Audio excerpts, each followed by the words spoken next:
नमस्कार। GKGS मंथन channel में आपका स्वागत है। मैं पप्पू सर।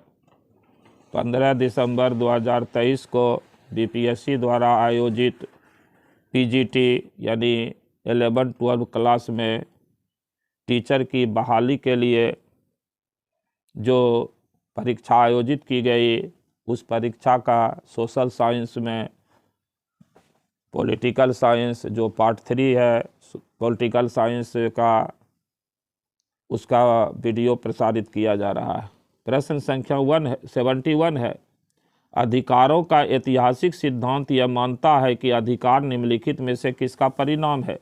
ए भगवान की इच्छा, बी विकासवादी प्रक्रिया, सी क्रांति, डी उपर्युक्त में से एक से अधिक, ई उपर्युक्त में से कोई नहीं। तो इसका सही उत्तर है बी विकासवादी प्रक्रिया जो है ये मानता है कि अधिकारों का ऐतिहासिक सिद्धांत विकासवादी प्रक्रिया के स्वीकार करता है। प्रश्न संख्या 72 है। निम्नलिखित किसका वर्णन करने के लिए हॉब्स ने सिसरो का हवाला देते हुए कहा, नागरिक कानून को हटा दो और कोई भी व्यक्ति नहीं जानता कि क्या उसका अपना है और क्या दूसरे का। ए नागरिक स्वतंत्रता, बी प्रकृति की स्थिति, सी राजा का अधिकार, डी उपर्युक्त में से एक से अधिक, ई उपर्युक्त में से कोई नहीं। तो इसका सही उत्तर है सी राजा का अधिकार। प्रश्न संख्या 73 है। निम्नलिखित में कौन सा स्वतंत्रता का सर्वोत्तम सुरक्षा उपाय है? ए समाज के प्रतिबंध, बी विधायिका में सकारात्मक विपक्ष, सी स्वतंत्र न्यायपालिका, डी उपर्युक्त में से एक से अधिक, ई उपर्युक्त में से कोई नहीं। तो इसका सही उत्तर है स्वतंत्र न्यायपालिका यानी इंडिपेंडेंट जुडिशियरी जो है वो स्वतंत्रता का सर्वोत्तम सुरक्षा उपाय है। प्रश्न संख्या 74 है। नकारात्मक अर्थ में समानता का अर्थ है ए विशेष विशेषाधिकारों का अभाव, बी कानून के शासन का अभाव, सी अल्पसंख्यकों को विशेष सुविधाएं प्रदान और डी उपर्युक्त में से एक से अधिक, ई उपर्युक्त में से कोई नहीं। तो इसका सही उत्तर है ए विशेष विशेषाधिकारों का अभाव जो है वो नकारात्मक अर्थ में समानता का अर्थ है। प्रश्न संख्या 75 है। निम्नलिखित में कौन सा न्याय और समानता के बीच घनिष्ठ संबंध बताता है? ए आदर्शवादी, बी समाजवादी, सी बहुलवादी, डी उपर्युक्त में से एक से अधिक, ई उपर्युक्त में से कोई नहीं। तो इसका सही उत्तर है बी समाजवादी। समाजवादी विचारधारा न्याय और समानता में घनिष्ठ संबंध को बताता है। प्रश्न संख्या 76 है। निम्नलिखित में से किसने 1928 में मौलिक अधिकारों के बारे में कहा, यह स्पष्ट है कि हमारा पहला मामला हमारे मौलिक अधिकारों के बारे में होना चाहिए जिनकी गारंटी इस तरह से हो जो किसी भी परिस्थिति में उसकी वापसी की अनुमति न दे सके। ए स्वराज समिति, बी भारतीय राष्ट्रीय कांग्रेस, सी नेहरू समिति, डी उपर्युक्त में से एक से अधिक, ई उपर्युक्त में से कोई नहीं। तो इसका सही उत्तर है सी नेहरू कमेटी। 1928 की रिपोर्ट में ये बात कही गई थी मौलिक अधिकार के बारे में और नेहरू समिति के अध्यक्ष मोतीलाल नेहरू थे। प्रश्न संख्या 77 है। निजी संपत्ति के बारे में बात करते हुए किसने कहा था कि आप देखेंगे कि कुछ लोग वर्तमान में उस पर कब्जा बढ़ाना शुरू कर देंगे? ए ग्रेटियस, बी रूसो, सी लॉक, डी उपर्युक्त में से एक से अधिक, ई उपर्युक्त में से कोई नहीं। तो इसका उत्तर है लॉक का ये स्टेटमेंट है निजी संपत्ति के बारे में। प्रश्न संख्या 78 है। एक न्यायपूर्ण राज्य बनाने के लिए प्लेटो का मानना था कि लोगों को व्यवस्थित रूप से शिक्षित किया जाना चाहिए क्योंकि एक न्यायपूर्ण राज्य को छोड़कर न्यायपूर्ण मनुष्य का अस्तित्व शायद ही कभी होगा। इस सादृश्य से प्लेटो किसके आदर्श की ओर अग्रसर था? ए दार्शनिक राजा, बी परोपकारी शासक, सी राज्य नियंत्रित शिक्षा प्रणाली, डी उपर्युक्त में से एक से अधिक, ई उपर्युक्त में से कोई नहीं। तो इसका सही उत्तर है ए ये स्टेटमेंट प्लेटो जो है दार्शनिक राजा के बारे में कहे थे। प्रश्न संख्या 79 है। सामाजिक अनुबंध के सिद्धांत को प्रतिपादित करके हॉब्स इनमें से किस राजा के लिए इंग्लैंड में राजशाही बहाल करने का प्रयास कर रहे थे? ए चार्ल्स प्रथम, बी जॉर्ज प्रथम, सी चार्ल्स द्वितीय, डी उपर्युक्त में से एक से अधिक, ई उपर्युक्त में से कोई नहीं। तो इसका सही उत्तर है सी चार्ल्स द्वितीय के शासन को बहाल करने के लिए जो है हॉब्स प्रयास कर रहे थे सामाजिक अनुबंध के सिद्धांत को प्रतिपादित करके। प्रश्न संख्या 80 है। वैज्ञानिक समाजवाद का सिद्धांत किसने प्रतिपादित किया? ए बेब, B Karl Marx, C Rousseau, D उपर्युक्त में से एक से अधिक, ई उपर्युक्त में से कोई नहीं। तो इसका सही उत्तर है बी कार्ल मार्क्स। जर्मनी के विद्वान कार्ल मार्क्स को वैज्ञानिक समाजवाद का जनक या पिता कहा जाता है। प्रश्न संख्या 81 है, निम्नलिखित में से किसकी तुलना कभी कभी व्यक्तिवाद से की जाती है? लाइसेंस फेयर का सिद्धांत, बी उपयोगितावाद, सी अधिशेष मूल्य का सिद्धांत, डी उपर्युक्त में से एक से अधिक, ई उपर्युक्त में से कोई नहीं। तो इसका सही उत्तर है ए लाइसेंस फेयर का जो सिद्धांत है इसी को कभी कभी व्यक्तिवाद का सिद्धांत भी कहा जाता है। प्रश्न संख्या 82 है, व्यक्तिवाद का मानना है कि राज्य को करना चाहिए ए कुछ कार्य, बी केवल वे कार्य जो लोग इसे करने के लिए कहते हैं, सी न्यूनतम कार्य, डी उपर्युक्त में से एक से अधिक, ई उपर्युक्त में से कोई नहीं। इसका सही उत्तर है सी न्यूनतम कार्य। व्यक्तिवादी सिद्धांत का मानना है कि राज्य को न्यूनतम कार्य करना चाहिए। प्रश्न संख्या 83 है, इनमें से किसने लोकतंत्र को बहुमत का अत्याचार माना? A Karl Marx, B D टोकबिले, C John Dunning, D उपर्युक्त में से एक से अधिक, ई उपर्युक्त में से कोई नहीं। तो इसका सही उत्तर है बी डी टोकबिले ने लोकतंत्र को बहुमत का अत्याचार वाला शासन माना। प्रश्न संख्या 84 है, साम्यवाद के बारे में किसने कहा कि यह एक टोपी की तरह है जिसने अपना आकार खो दिया है क्योंकि हर कोई इसे पहनता है? A Lenin, B Hitler, C Marx, D उपर्युक्त में से एक से अधिक, ई उपर्युक्त में से कोई नहीं। इसका सही उत्तर है ई उपर्युक्त में से कोई नहीं। प्रश्न संख्या 85 है, गोलकनाथ केस द्वारा प्रेरित भारत के संविधान में कौन सा संशोधन किया गया था? ए 13वां संशोधन, बी 24वां संशोधन, सी 39वां संशोधन, डी उपर्युक्त में से एक से अधिक, ई उपर्युक्त में से कोई नहीं। तो इसका सही उत्तर है बी 24वां संविधान संशोधन अधिनियम जो है वो गोलकनाथ के केस में जो सुप्रीम कोर्ट का जजमेंट हुआ था उस जजमेंट को निष्प्रभावी बनाने के लिए संसद ने 24वां संविधान संशोधन अधिनियम पारित किया था। प्रश्न संख्या 86 है, लोकतांत्रिक समाज में सत्ता पर नियंत्रण की आवश्यकता होती है और जितनी अधिक शक्ति उतनी अधिक आवश्यकता नियंत्रण हेतु। यह किसने कहा? A L D White, B Lord Bryce, C H J Laski, D उपर्युक्त में से एक से अधिक, ई उपर्युक्त में से कोई नहीं। तो इसका सही उत्तर है ए एल डी व्हाइट का ये स्टेटमेंट है कि लोकतांत्रिक समाज में सत्ता पर नियंत्रण की आवश्यकता होती है और जितनी अधिक शक्ति उतनी अधिक आवश्यकता नियंत्रण हेतु होती है। प्रश्न संख्या 87 है, भारत के किसी राज्य में धन विधेयक पेश किया जा सकता है? ए दोनों सदनों में से किसी एक में, बी केवल विधानसभा में, सी दोनों सदनों की संयुक्त बैठक में, डी उपर्युक्त में से एक से अधिक, ई उपर्युक्त में से कोई नहीं। तो इसका सही उत्तर होगा बी केवल विधानसभा में ही राज्य में धन विधेयक शुरू किया जा सकता है और केंद्र में लोकसभा में धन विधेयक को प्रारंभ में शुरू किया जाता है। प्रश्न संख्या 88 है, भारत में उच्च न्यायालयों के क्षेत्राधिकार को बढ़ाने या प्रतिबंधित करने की शक्ति किनके पास सुरक्षित है? भारत के राष्ट्रपति, भी राज्य के राज्यपाल, से संबंधित राज्य का विधानमंडल, डी उपर्युक्त में से एक से अधिक, ई उपर्युक्त में से कोई नहीं। तो इसका सही उत्तर हो जाएगा ई उपर्युक्त में से कोई नहीं, क्योंकि उच्च न्यायालय के क्षेत्राधिकार को बढ़ाने या प्रतिबंधित करने की शक्ति संसद को प्राप्त है और संसद यह कार्य संविधान संशोधन अधिनियम के द्वारा कर सकती है। प्रश्न संख्या 89 है, भारत के संविधान में कितनी अनुसूचियां हैं? ए 12, बी 9, सी 11, डी उपर्युक्त में से एक से अधिक, ई उपर्युक्त में से कोई नहीं।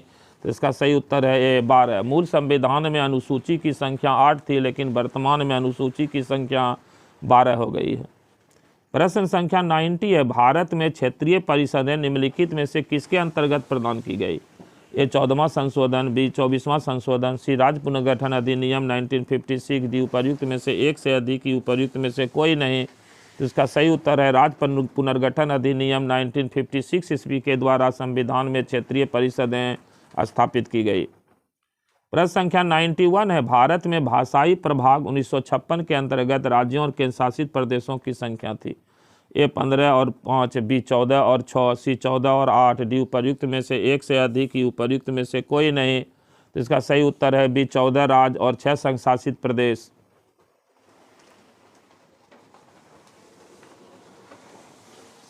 प्रश्न संख्या 92 है, आईएएस प्रशिक्षण स्कूल मूल रूप से स्थापित किया गया था। ए नई दिल्ली में, बी हैदराबाद में, सी शिमला में, डी उपर्युक्त में से एक से अधिक, ई उपर्युक्त में से कोई नहीं।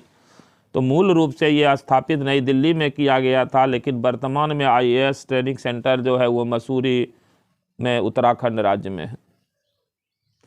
प्रश्न संख्या 93 है, भारत में नए राज्यों के निर्माण के लिए संविधान में संशोधन की आवश्यकता होगी। ए 2/3 बहुमत के साथ, बी 3/4 बहुमत के साथ, सी साधारण बहुमत के साथ, डी उपर्युक्त में से एक से अधिक, ई उपर्युक्त में से कोई नहीं। तो इसका सही उत्तर है सी साधारण बहुमत के द्वारा जो है नए राज्यों का निर्माण, किसी राज्य की सीमा में परिवर्तन या किसी राज्य के नाम में परिवर्तन किया जा सकता है। प्रश्न संख्या 94 है, संसद की लोक लेखा समिति के अध्यक्ष की नियुक्ति की जाती है। भारत के राष्ट्रपति द्वारा, बी लोकसभा अध्यक्ष द्वारा, सी राज्यसभा सभापति द्वारा, डी उपर्युक्त में से एक से अधिक, ई उपर्युक्त में से कोई नहीं। तो इसका सही उत्तर है बी लोकसभा अध्यक्ष के द्वारा संसद की अस्थायी समिति लोक लेखा समिति के अध्यक्ष की नियुक्ति होती है। लोक लेखा समिति में कुल 22 सदस्य होते हैं, जिनमें 15 लोकसभा से और 7 राज्यसभा से होते हैं। प्रश्न संख्या 95 है, मैकमोहन रेखा किसके बीच विवाद का विषय है। भारत चीन, बी भारत भूटान, सी भारत पाकिस्तान, डी उपर्युक्त में से एक से अधिक, ई उपर्युक्त में से कोई नहीं।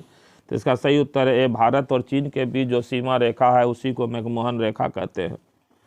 प्रश्न संख्या 96 है, प्रथम विश्व युद्ध के बाद शांति वार्ता के दौरान तैयार की गई राष्ट्रसंघ की संविदा कितने अनुच्छेदों से बनी थी। ए 21, बी 26, सी 32, डी उपर्युक्त में से एक से अधिक, ई उपर्युक्त में से कोई नहीं। तो इसका सही उत्तर है बी 26 जो है अनुच्छेद जो है राष्ट्रसंघ यानी कि लीग ऑफ नेशन में था।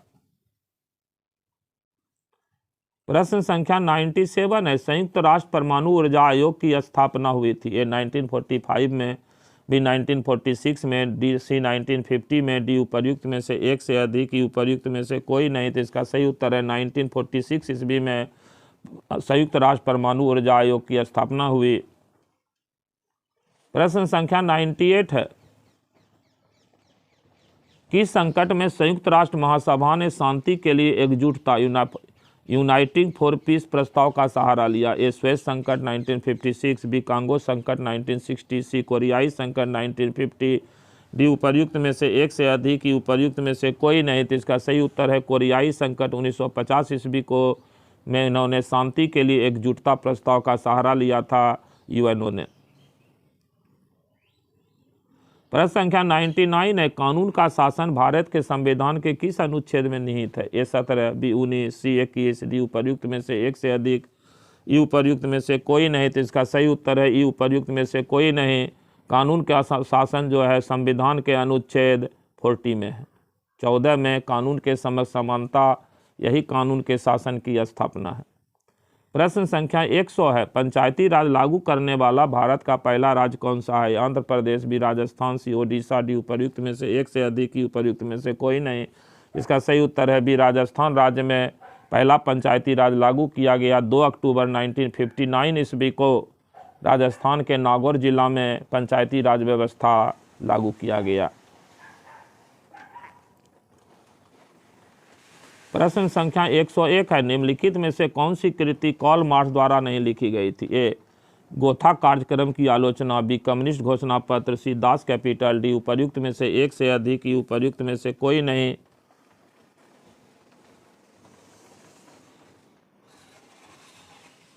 तो इसका सही उत्तर हो जाएगा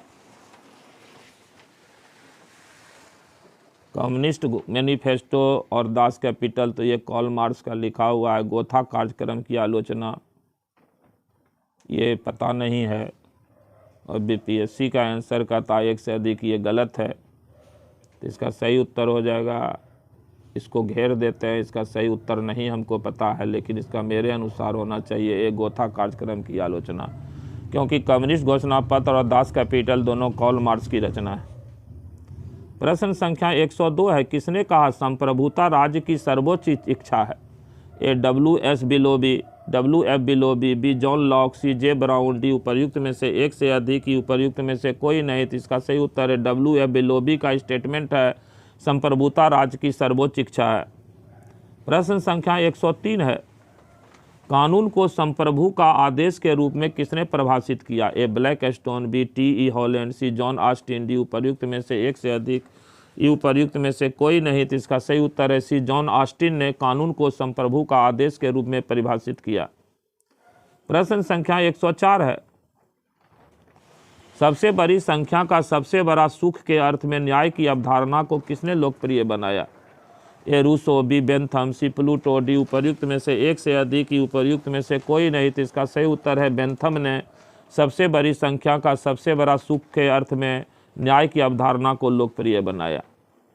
प्रश्न संख्या 105 है, न्याय का अर्थ है ए उचित आधार पर भेदभाव हो सकता है, बी कोई भेदभाव नहीं किया जा सकता, सी भेदभाव राजा की इच्छा के अनुसार किया जा सकता है, डी उपर्युक्त में से एक से अधिक, ई उपर्युक्त में से कोई नहीं। तो इसका सही उत्तर है ए उचित आधार पर भेदभाव हो सकता है। न्याय का सही अर्थ यही है। प्रश्न संख्या 106 है, नैतिक कर्तव्य किसके द्वारा लगाए जाते हैं? ए राज्य द्वारा, बी समाज के नैतिक सिद्धांत, सी सरकार, डी उपर्युक्त में से एक से अधिक, ई उपर्युक्त में से कोई नहीं। तो इसका सही उत्तर है बी समाज के नैतिक सिद्धांत। नैतिक कर्तव्य जो है समाज के नैतिक सिद्धांत द्वारा लगाए जाते हैं। प्रश्न संख्या 107 है, उदारवादी सिद्धांत राज्य को किस प्रकार मानता है? ए लक्ष्य प्राप्त करने का साधन, बी अपने आप में एक लक्ष्य, सी असमानताओं को समतल करने का एक उपकरण, डी उपर्युक्त में से एक से अधिक, ई उपर्युक्त में से कोई नहीं। तो इसका सही उत्तर है लक्ष्य प्राप्त करने का साधन। उदारवादी सिद्धांत जो है वो राज्य को लक्ष्य प्राप्त करने का एक साधन मानते हैं। प्रश्न संख्या 108 है, मार्क्स के अनुसार वस्तुओं का मूल्य निर्धारित होता है भूमि द्वारा, बी कारखाने के मालिक द्वारा, सी श्रम द्वारा, डी उपर्युक्त में से एक से अधिक, ई उपर्युक्त में से कोई नहीं। तो इसका सही उत्तर है सी श्रम के द्वारा वस्तुओं का मूल्य निर्धारित होता है, ये कार्ल मार्क्स ने कहे। प्रश्न संख्या 109 है, निम्नलिखित में से किसको M.N. राय अपने आप में एक साध्य मानते हैं और कहते हैं कि समाज में हर दूसरा संगठन साध्य का साधन मात्र है? ए राज्य, बी व्यक्ति, सी सरकार, डी उपर्युक्त में से एक से अधिक, ई उपर्युक्त में से कोई नहीं।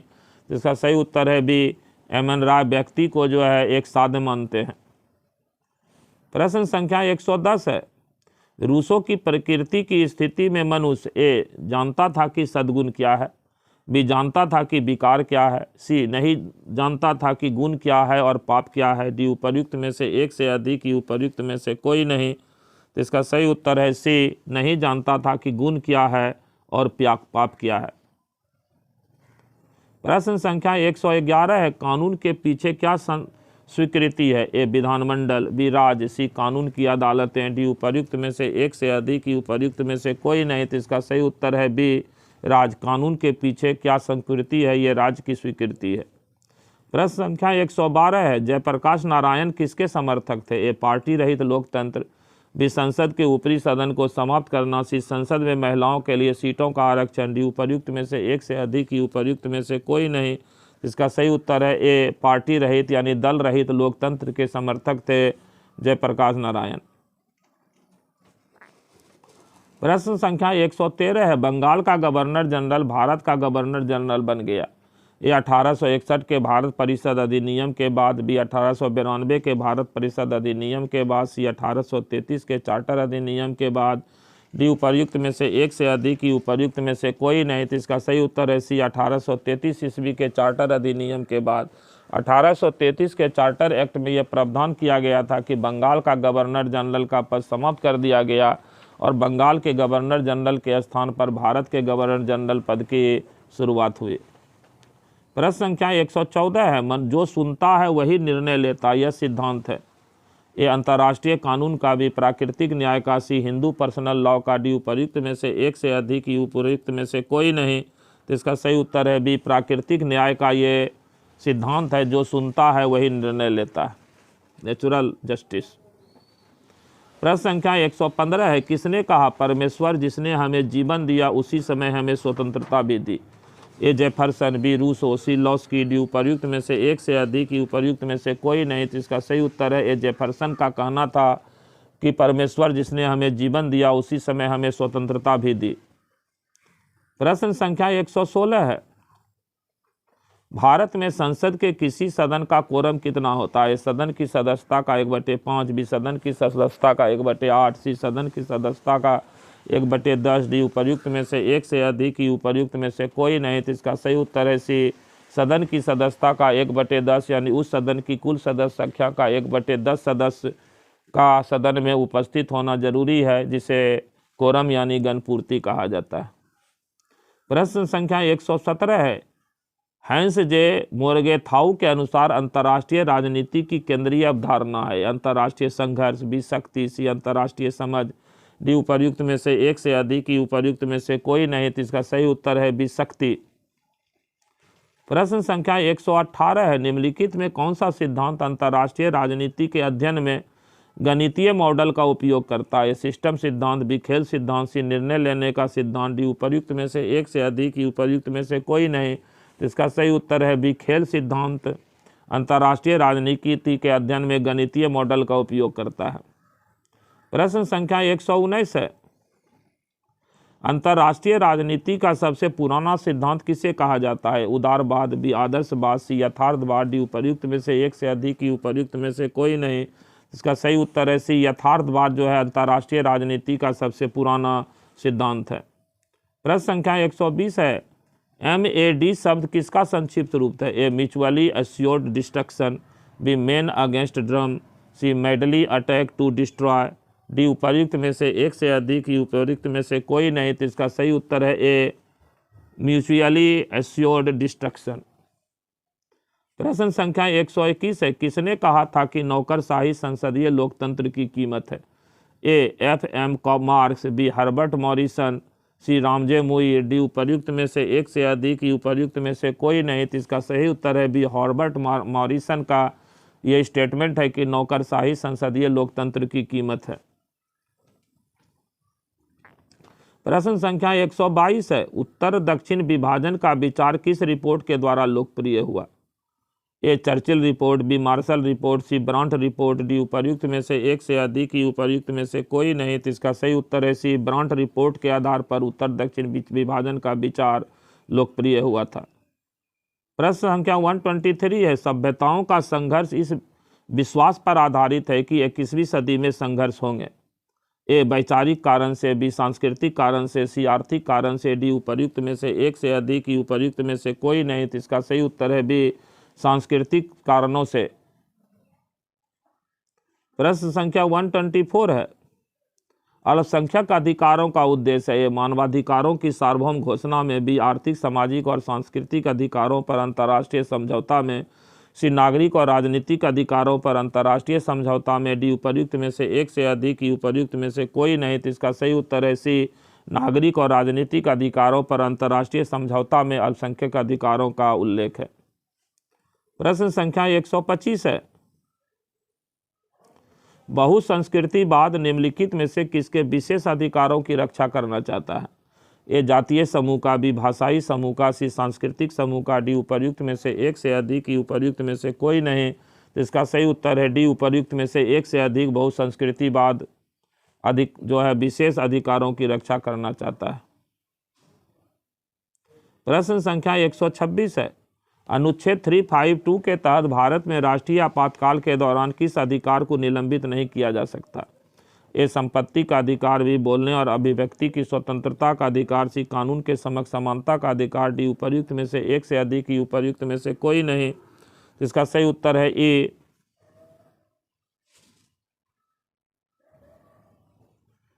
उपर्युक्त में से कोई नहीं।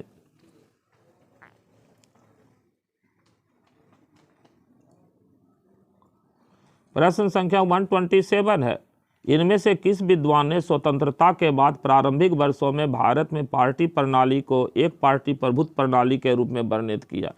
ए मायरोन बेनर, बी ओचिन विनायक, सी रजनी कोठारी, डी उपर्युक्त में से एक से अधिक, ई उपर्युक्त में से कोई नहीं। तो इसका सही उत्तर है सी रजनी कोठारी ने भारत की स्वतंत्रता के बाद प्रारंभिक वर्षों में भारत में पार्टी प्रणाली को एक पार्टी प्रभुत्व प्रणाली के रूप में वर्णित की है। प्रश्न संख्या 128 है, भारत को एक नरम राज्य के रूप में किसने चित्रित किया जो अपनी कल्याण प्रतिबद्धताओं और अंतर्राष्ट्रीय दायित्वों को पूरा करने के लिए अपर्याप्त रूप से सुसज्जित है। A Gunnar Myrdal, B Edward Said, C A G Frank, D उपर्युक्त में से एक से अधिक, ई उपर्युक्त में से कोई नहीं। तो इसका सही उत्तर है गुन्नार मिर्डल। गुन्नार मिर्डल ने भारत को एक नरम राज्य के रूप में चित्रित किया है। प्रश्न संख्या 129 है, बजट के संदर्भ में गिलोटिन शब्द का प्रयोग किसके संदर्भ में किया जा सकता है? ए समेकित निधि शुल्क, बी वित्त विधेयक, सी मांगों पर अनुदान, डी उपर्युक्त में से एक से अधिक, ई उपर्युक्त में से कोई नहीं। तो इसका सही उत्तर है सी मांगों पर मतदान जब होती है उसी के लिए गिलोटिन शब्द इस्तेमाल किया जाता है। प्रश्न संख्या 130 है, इनमें से किस विद्वान का तर्क है कि चुनावी प्रणाली पार्टी प्रणाली की प्रकृति निर्धारित करती है? ए मिशेल, बी शुम्पीटर, सी दुर्बर्जर, डी उपर्युक्त में से एक से अधिक, ई उपर्युक्त में से कोई नहीं। तो इसका सही उत्तर है बी शुम्पीटर का यह कहना है कि चुनावी प्रणाली पार्टी प्रणाली की प्रकृति निर्धारित करती है। प्रश्न संख्या 131 है, पिट्स इंडिया अधिनियम किस वर्ष अधिनियमित किया गया था जिसने भारत में ईस्ट इंडिया कंपनी पर नियंत्रण करने के लिए ब्रिटेन में नियंत्रण बोर्ड की स्थापना का प्रावधान किया था? ए 1773, बी 1784, सी 1832, डी उपर्युक्त में से एक से अधिक, ई उपर्युक्त में से कोई नहीं। तो इसका सही उत्तर है बी 1784 ईस्वी में पिट्स इंडिया एक्ट पारित किया गया और इस एक्ट के द्वारा ब्रिटेन की राजधानी लंदन में एक बोर्ड ऑफ कंट्रोल की स्थापना की गई थी। प्रश्न संख्या 132 है, स्वतंत्र भारत के संविधान का मसौदा तैयार करने के लिए राष्ट्रवादियों द्वारा किए गए पहले प्रभावी प्रयास को ढूंढा जा सकता है? ए जिन्ना के 14 अंक में, बी पूना समझौता में, सी नेहरू रिपोर्ट में, डी उपर्युक्त में से एक से अधिक, ई उपर्युक्त में से कोई नहीं। तो इसका सही उत्तर है नेहरू रिपोर्ट 1928 में संविधान के मसौदा को ढूंढा जा सकता है। प्रश्न संख्या 133 है, निम्नलिखित में से किस अधिनियम ने बम्बई और मद्रास प्रेसिडेंसी को उनकी कानून बनाने की शक्ति से वंचित कर दिया? ए 1833 का अधिनियम, बी 1813 का अधिनियम, सी 1861 का अधिनियम, डी उपर्युक्त में से एक से अधिक, ई उपर्युक्त में से कोई नहीं। तो इसका सही उत्तर है ए 1833 ईस्वी के एक्ट ने बम्बई और मद्रास प्रेसिडेंसी को कानून बनाने की शक्ति से वंचित कर दिया था। प्रश्न संख्या 134 है, साइमन कमीशन ने भारत के लिए परिकल्पना की थी? ए एक परिसंघ की, बी एक फेडरेशन की, सी एकात्मक प्रणाली की, डी उपर्युक्त में से एक से अधिक, ई उपर्युक्त में से कोई नहीं। तो इसका सही उत्तर है बी एक फेडरेशन की, यानी कि एक संघ की कल्पना साइमन कमीशन ने अपनी रिपोर्ट 1930 में की थी। प्रश्न संख्या 135 है, किसके वायसराय काल के दौरान दमनकारी अधिनियम, जिसे गैगिग एक्ट भी कहा जाता है, बनाया गया था? Lord Curzon, B Lord Ripon, C Lord Morley, D उपर्युक्त में से एक से अधिक, ई उपर्युक्त में से कोई नहीं। तो इसका सही उत्तर है ई उपर्युक्त में से कोई नहीं। प्रश्न संख्या 136 है, इनमें से कौन 1920 में स्थापित अखिल भारतीय ट्रेड यूनियन कांग्रेस के पहले अध्यक्ष थे? ए के हनुमंथैया, बी लाला लाजपत राय, सी बीपी बाडिया, डी उपर्युक्त में से एक से अधिक, ई उपर्युक्त में से कोई नहीं। सही उत्तर है B Lala Lajpat Rai Akhil Bharatiya trade union Congress के पहले अध्यक्ष बने थे। प्रश्न संख्या 137 है, अंतर्राष्ट्रीय राजनीति में यथार्थवादी सिद्धांत का मुख्य संदेश है? ए उस नीति को अपनाना जो किसी राष्ट्र की शक्ति को बढ़ाए, बी संघर्ष से बचने के लिए दूसरों के हितों को जानना, सी सहयोग और समायोजन, डी उपर्युक्त में से एक से अधिक, ई उपर्युक्त में से कोई नहीं। तो इसका सही उत्तर है डी उपर्युक्त में से एक से अधिक राजनीति में यथार्थवादी सिद्धांत का मुख्य संदेश है। प्रश्न संख्या 138 है, निम्नलिखित में से किस संघ में दूसरे सदन का राज्यों के समान प्रतिनिधित्व है? ए भारत, बी यूएसए, सी ऑस्ट्रेलिया, डी उपर्युक्त में से एक से अधिक, ई उपर्युक्त में से कोई नहीं। तो इसका सही उत्तर है डी उपर्युक्त में से एक से अधिक। अमेरिका में भी है और भारत में भी है, ये दोनों में जो है राज्यों के समान संघ में राज्यसभा के जैसा सदन है। प्रश्न संख्या 139 है, संसदीय सर्वोच्चता निम्नलिखित में से किसकी राजनीतिक व्यवस्था की एक निश्चित विशेषता है? ए भारत, बी कनाडा, सी यूके, डी उपर्युक्त में से एक से अधिक, ई उपर्युक्त में से कोई नहीं। तो इसका सही उत्तर है यूके यानी ब्रिटेन में संसदीय सर्वोच्चता है। जिस देश में अलिखित संविधान होगा उस देश में संसद सर्वोच्च होगा और जिस देश में लिखित संविधान होगा उस देश में संविधान सर्वोच्च होगा। प्रश्न संख्या 140 है, अमेरिकी संघीय व्यवस्था में निम्नलिखित में कौन सा कथन सही नहीं है? ये राज्यों की शक्तियाँ अपरिभाषित है लेकिन ये असीमित नहीं है। बी अवशिष्ट शक्तियाँ राज्यों में निहित है। सी संघीय सरकार किसी भी घटक राज्य का नाम और क्षेत्र बदल सकती है। डी उपर्युक्त में से एक से अधिक की उपर्युक्त में से कोई नहीं। इसका सही उत्तर है सी संघीय सरकार किसी भी घटक राज्य का नाम और क्षेत्र बदल सकती है। यह अमेरिकी संघीय के बारे में गलत कथन है। बाकी ए और बी दोनों अमेरिकी संघीय व्यवस्था के बारे में सही है। प्रश्न संख्या 141 है, अमेरिकी राष्ट्रपति चुनाव में यदि किसी उम्मीदवार को अपेक्षित बहुमत नहीं मिलता है तो निर्णय के लिए भेजा जाता है। प्रतिनिधि सभा में, बी सीनेट में, सी सुप्रीम कोर्ट में, डी उपर्युक्त में से एक से अधिक, ई उपर्युक्त में से कोई नहीं। तो इसका सही उत्तर है ए प्रतिनिधि सभा में भेजा जाता है। अगर राष्ट्रपति चुनाव में किसी उम्मीदवार को अपेक्षित यानी जरूरी का बहुमत नहीं मिलता है तो फिर उसको अमेरिका के प्रतिनिधि सभा में भेज दिया जाता है। प्रतिनिधि सभा अमेरिका का भारत के लोकसभा के जैसा है। प्रश्न संख्या 142 है, जर्मन चांसलर चुना जाता है। सीधे लोगों द्वारा, बी बुंडेसराट उच्च सदन द्वारा, सी बुंडेस्टॉक प्रतिनिधि सभा द्वारा, डी उपर्युक्त में से एक से अधिक, ई उपर्युक्त में से कोई नहीं। तो इसका सही उत्तर है सी बुंडेस्टॉक प्रतिनिधि सभा। और जर्मनी का जो बुंडेस्टॉक है प्रतिनिधि सभा वो भारत के लोकसभा के जैसा है। इसी के द्वारा जर्मन के चांसलर का चुनाव होता है। प्रश्न संख्या 143 है, ब्रिटेन के संविधान के बारे में निम्नलिखित में कौन सा सही है। ए यूके में एकात्मक संविधान है। बी ब्रिटेन में संसद संप्रभु है। सी यूके में न्यायिक समीक्षा की एक प्रणाली है। डी उपर्युक्त में से एक से अधिक, ई उपर्युक्त में से कोई नहीं। तो इसका सही उत्तर है डी उपर्युक्त में से एक से अधिक जो है वह ब्रिटेन के संविधान के बारे में सही है। प्रश्न संख्या 144 है, महात्मा गांधी के अनुसार निम्नलिखित में कौन सा सत्याग्रह का एक आवश्यक सिद्धांत है। ए पीड़ा सहने की अनंत क्षमता, बी सत्य, सी अहिंसा, डी उपर्युक्त में से एक से अधिक, ई उपर्युक्त में से कोई नहीं। तो इसका सही उत्तर है डी उपर्युक्त में से एक से अधिक। गांधी जी के अनुसार सत्याग्रह का आवश्यक सिद्धांत है पीड़ा सहने की क्षमता भी, सत्य भी, अहिंसा भी, तीनों। प्रश्न संख्या 145 है, 73 संविधान संशोधन का निम्नलिखित में कौन सा प्रावधान स्वैच्छिक प्रावधान है। ए त्रिस्तरीय पंचायती राज संस्थाएं, बी महिलाओं के लिए 1/3 आरक्षण, सी पिछड़े वर्गों के लिए आरक्षण, डी उपर्युक्त में से एक से अधिक, ई उपर्युक्त में से कोई नहीं। तो इसका सही उत्तर है सी पिछड़े वर्गों के लिए जो आरक्षण है ये ऐच्छिक स्वैच्छिक है। बाकी त्रिस्तरीय पंचायती राज महिला के लिए 1/3 आरक्षण ये कंपलसरी है। प्रश्न संख्या 146 है, शक्ति को सत्ता से अलग करने के संदर्भ में करिश्माई नेतृत्व की अवधारणा को किसके द्वारा सामने रखा गया था। A F.W. Taylor, B Max Weber, C L Urwick, D उपर्युक्त में से एक से अधिक, ई उपर्युक्त में से कोई नहीं। तो इसका सही उत्तर है मैक्स वेबर ने शक्ति को सत्ता से अलग करने के संदर्भ में करिश्माई नेतृत्व की अवधारणा को प्रतिपादित किया। प्रश्न संख्या 147 है, आवश्यकता प्राथमिकता सिद्धांत का प्रतिपादन किसने किया, जिसमें कहा गया कि उच्च क्रम की आवश्यकताओं से पहले निचले स्तर की आवश्यकता अवश्य संतुष्ट होनी चाहिए। ए हजबर्ग, बी मैकग्रेगर, सी मैस्लो, डी उपर्युक्त में से एक से अधिक, ई उपर्युक्त में से कोई नहीं। तो इसका सही उत्तर है सी मैस्लो। मैस्लो का आवश्यकता सोपान मॉडल है, इसी में ये बात उन्होंने कही। प्रश्न संख्या 148 है, चेस्टर आई बर्नार्ड के अनुसार किसी संगठन में कार्यपालिका का अधिक महत्व होता है निम्नलिखित में से उसके किस कार्य के कारण। ए संचार की एक प्रणाली स्थापित करना, बी प्रयासों के अधिग्रहण को बढ़ावा देना, सी उद्देश्यों को तैयार करना, डी उपर्युक्त में से एक से अधिक, ई उपर्युक्त में से कोई नहीं। तो इसका सही उत्तर है बी प्रयासों के अधिग्रहण को बढ़ावा देने के कारण ही किसी संगठन में कार्यपालिका का सबसे अधिक महत्व होता है। ये चेस्टर आई बर्नार्ड का कहना है। प्रश्न संख्या 149 है, किसने कहा कि प्रशासन राजनीति है क्योंकि इसे सार्वजनिक हितों के प्रति उत्तरदायी होना चाहिए। A J.M. Pfiffner, B L.D. White, C Paul H. Appleby, D उपर्युक्त में से कोई नहीं, ई उपर्युक्त में से एक से अधिक। तो इसका सही उत्तर है सी पॉल H. एपलबी का कहना है कि प्रशासन राजनीति है क्योंकि इसे सार्वजनिक हितों के प्रति उत्तरदायी होना चाहिए।